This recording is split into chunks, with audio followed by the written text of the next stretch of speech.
Chegamos ao último vídeo da nossa aula, o poder da empatia. E nesse vídeo eu quero te apresentar um exercício chamado The Lunch Date Exercise.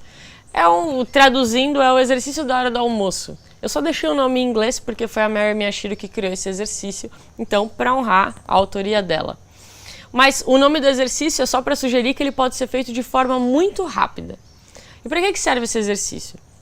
Eu disse na aula anterior que para a gente parafrasear uma pessoa, demonstrar empatia por ela de forma genuína, é muito importante a gente estar disposto a se conectar. Mas é muito difícil a gente ter disposição em se conectar com os sentimentos e necessidades dos outros quando a gente ainda não pratica se conectar com os nossos sentimentos e necessidades. Então eu queria finalizar essa aula deixando aqui um exercício para que você possa fazer ao longo dos dias para praticar o que a gente está vendo com você mesmo.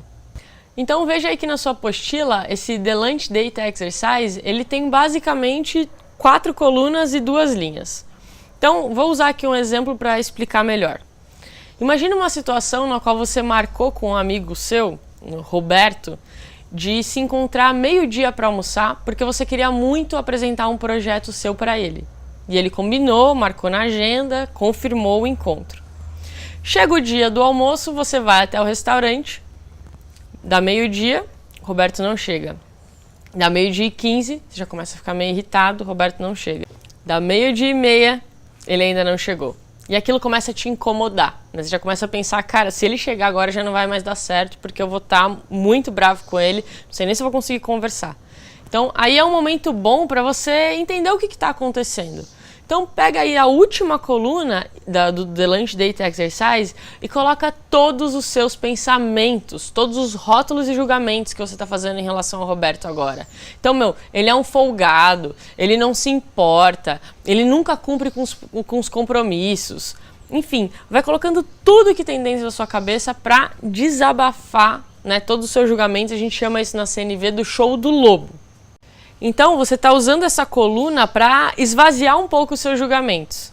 E aí é válido você ir para a primeira coluna, que é o que é a situação? O que está acontecendo de fato? Porque é muito comum a gente ser contaminado pelos nossos julgamentos e os nossos julgamentos eles sempre geram só mais raiva. Então, se a ideia é resgatar a nossa sensatez, vamos pensar no que está acontecendo? O que está acontecendo? Roberto marcou o almoço comigo meio-dia. Agora são meio-dia e meia, ele não chegou e nem mandou uma mensagem avisando que não vinha. Ok. Já dá para perceber o quão diferente é quando a gente se atenta a um fato e não só o julgamento? O julgamento vem cheio de histórias e das nossas inseguranças. O fato já ameniza um pouquinho mais isso. Mas aí é válido também a gente olhar, e o que eu estou sentindo diante dessa situação? Aí você pode começar a reparar que você está irritada, nervosa e às vezes até preocupada, né? E isso que é interessante, porque ele não chegou, você começa a pensar que ele não se importa, mas aí de repente você começa a pensar, será que aconteceu alguma coisa com ele? E é interessante a gente perceber, então, que os nossos sentimentos, eles não são só ou branco ou preto, né? Eles têm aí um tom de cinza no meio, eles se misturam. Em seguida, vale também a gente examinar quais são as nossas necessidades que estão envolvidas nessa situação.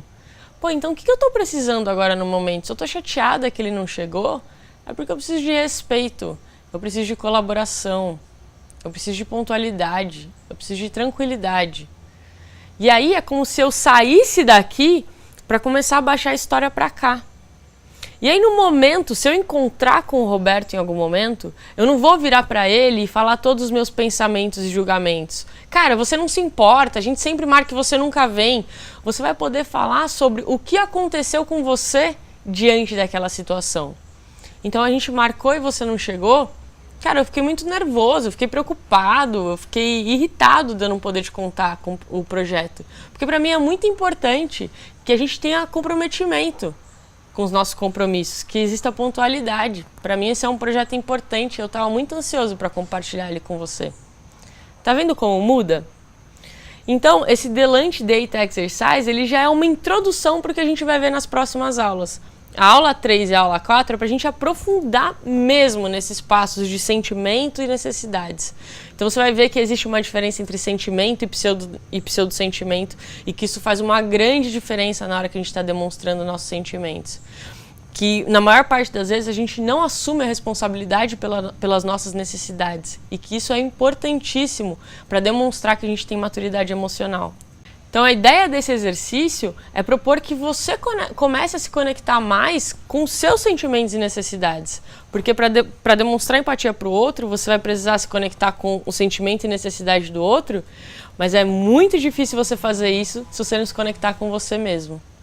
A ideia principal desse exercício é você perceber a diferença que é sair das suas histórias, dos seus julgamentos e começar a investigar os seus sentimentos e necessidades diante das situações.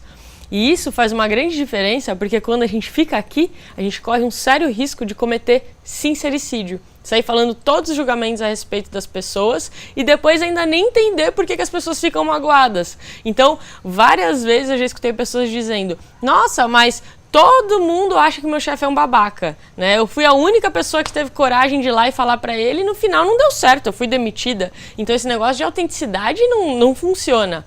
Mas dizer que seu chefe é um babaca não é autenticidade. Isso é só você falando dos seus julgamentos, das histórias que estão na tua cabeça. Quando a gente começa a investigar o que a gente sente, o que a gente precisa diante das situações, a gente pode comunicar isso para as pessoas. E isso que é ser autêntico. Nas próximas aulas a gente vai aprofundar muito no que é a expressão autêntica. A gente vai falar da diferença entre observação e interpretação, de sentimento e pseudo-sentimento, da diferença da linguagem da culpa para a linguagem das necessidades e a diferença entre pedidos e exigências. Mas por enquanto, só coloque em prática essa técnica do parafrasear e perceba o quanto as pessoas se abrem mais quando você demonstra que você entendeu o que elas dizem. Eu espero que você tenha gostado dessa aula, que você obtenha muitos resultados na prática e eu te vejo logo mais na nossa próxima aula. Tchau, tchau!